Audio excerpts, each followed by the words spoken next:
loves.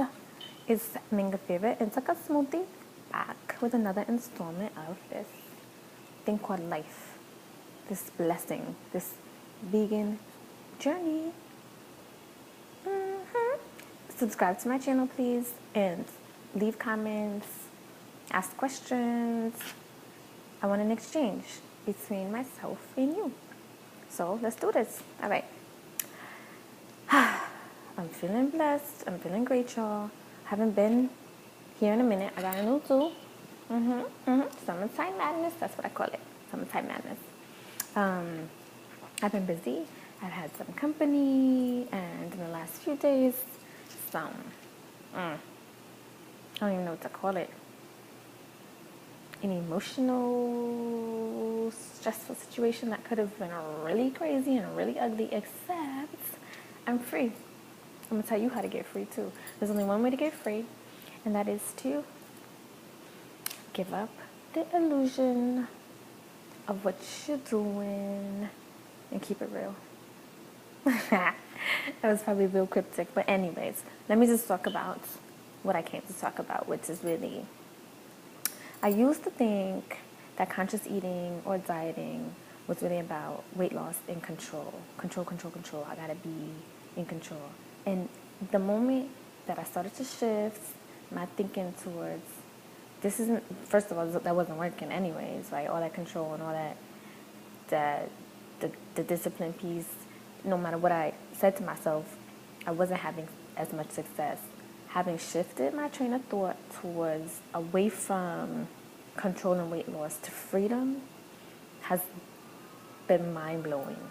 Okay, so basically, I want to get free. I want to be free of addictions to processed foods, whether it's sugar, salt, fat, cravings. I want to be free of illnesses, of stress, of mental blocks and emotional garbage.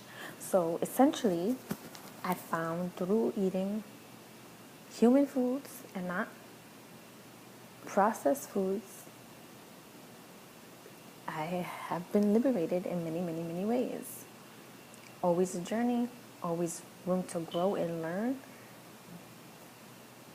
But my foundation is starting to take shape and really gonna be able to hold me up throughout the rest of my life, I feel. So eat more fruit, y'all. Eat more fruit, y'all. That's the secret. That's not really a secret. It's the thing that we're designed to eat. I'm gonna read an excerpt from Tony Wright's book called Left in the Dark. It's on my little Kindle, so bear with me. It's important. I wouldn't read this if it wasn't important, but it's a little, it's some expertise besides mine on the whole fruit, the concept of eating fruit as a primary source of nutrition. Okay, so humans by nature are frugivorous. That's the real word. It means fruit eaters.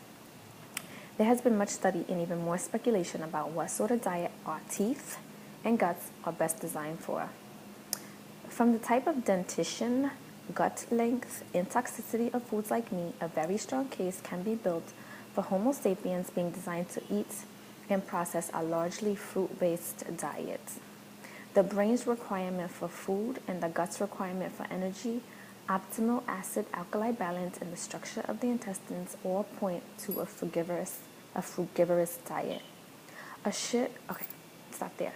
So now we're going to move on to this woman named Catherine. Catherine Milton, professor of anthropology at Berkeley University, California, has carried out important work on diet and primate evolution. Okay.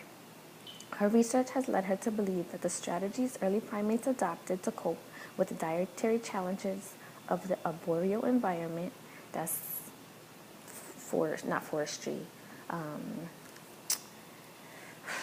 like rainforest environment, profoundly influenced their evolutionary trajectory. This has a great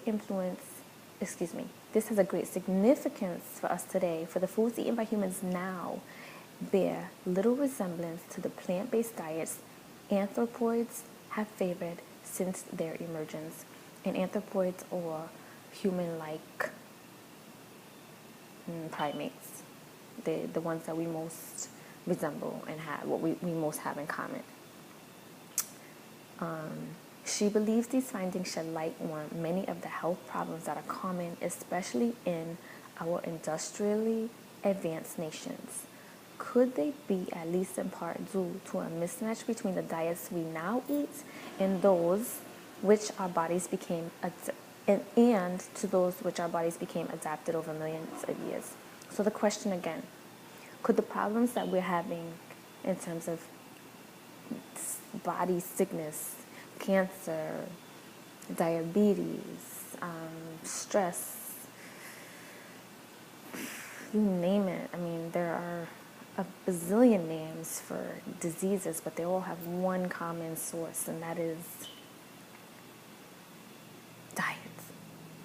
If the diet is right, diseases don't have a chance